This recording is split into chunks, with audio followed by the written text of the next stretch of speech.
Cultivo in vitro realizado en las instalaciones del CECITEC en colaboración con alumnos de biotecnología. Nuestro objetivo principal es emplear técnicas para la propagación de un cultivo in vitro para un crecimiento de la planta de forma aséptica y favorable, conteniendo así nuestros principales conceptos o palabras clave que son in vitro, medios de cultivo, desinfección y siembra. Conociendo que posterior a un sembrado in vitro puede haber reacciones o factores como el acumulamiento de agua, la oxidación, la vitrificación o la falta de respuesta en el crecimiento de la planta.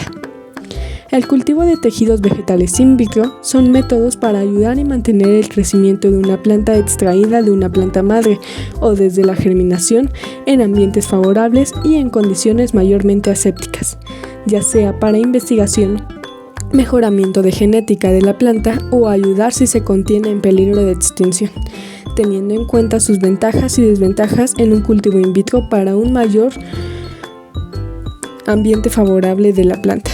Entre ellas, algunas de sus ventajas son de que sus cultivos pueden darse en cualquier época del año y que mayormente sea favorable para la planta en su crecimiento sin contener ningún tipo de bacteria u hongo.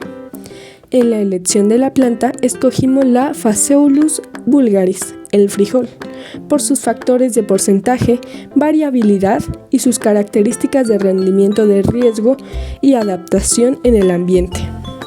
Continuando con la hipótesis para la práctica, resultó para el emprendimiento para la reproducción de semillas en plantas en condiciones de laboratorio, para no solo un método favorable, sino también con la finalidad de un éxito en el laboratorio.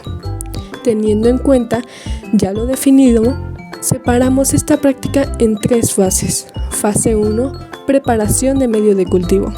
Fase 2, desinfección y siembra. Y fase 3, reacciones y resultados. Para la primera parte del medio de cultivo es necesario comentar que esta primera técnica es para una función de tipo sustrato y fuente energética, contemplando también sus materiales y reactivos que se utilizaron para todo el proceso. Su metodología es, primeramente, una previa esterilización de todo material que se va a ocupar del laboratorio.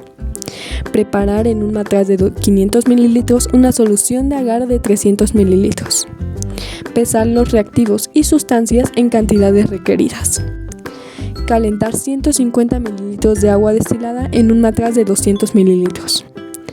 Agregar los reactivos uno a uno al agua destilada mientras hace ebullición y dejar enfriar al término. Agregar la solución de reactivos al agar. Dejar reposar en un lugar estéril y posteriormente el agar ya preparado con las soluciones, ponerlas en botes, cubrir con aluminio y sellarlas.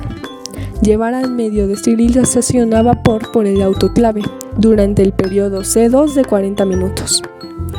En esta técnica las posibles fallas que se pueden encontrar son la contaminación, la no gelidificación, una ruptura del medio y la vitrificación. Para la segunda parte de la práctica o la segunda fase es la desinfección y siembra. Para esta segunda parte de la práctica consiste en la extracción de la planta, ya sea que se va a ocupar por hoja, explantes, callos, entre otros, y una completa desinfección para la mejora de los factores biológicos del crecimiento in vitro. A comparación de la fase 1, esta fase ocupa mucho menos materiales y reactivos para su realización. En su metodología para la siembra y desinfección es, primeramente, crear una zona aséptica con mecheros o en camplana de flujo laminar. Usar el material de protección sanitaria. Colocar las semillas o el explante en el ácido acético. En frascos o vasos de precipitado, colocar jabón al 30% y cloro al 40%. En otro frasco, colocar 50% de cloro y 50% de agua corriente. Y en otros 3 frascos, colocar pura agua destilada. Extraer y enjuagar las semillas después de 40 minutos en ácido acético. Colocar en caja Petri. En un último vaso de precipitados, colocar alcohol y mantener pinzas ahí.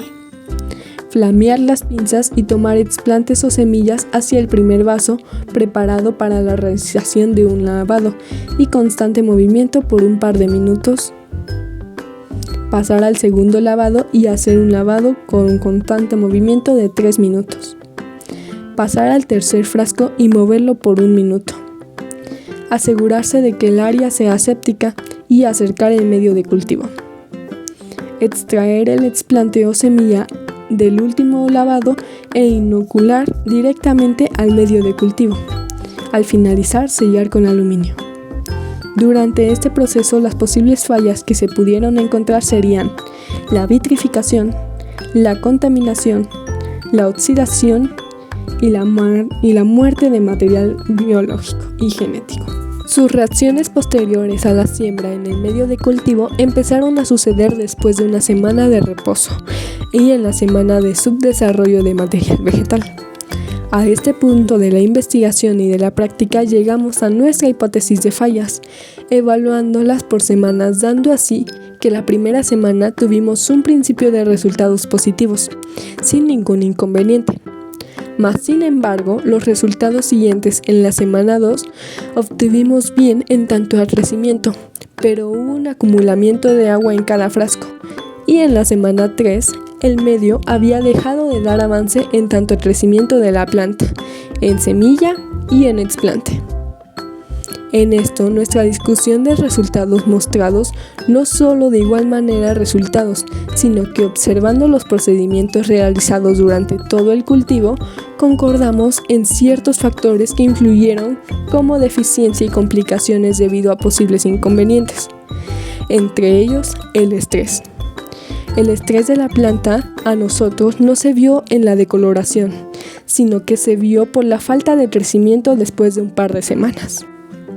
También el acumulamiento de agua. En nuestro medio de cultivo se observó acumulamiento de agua debido a la falta de espera para el enfriamiento del medio. Y obtuvimos de igual manera oxidación debido a las propiedades químicas dentro del medio de cultivo que se preparó desde un inicio.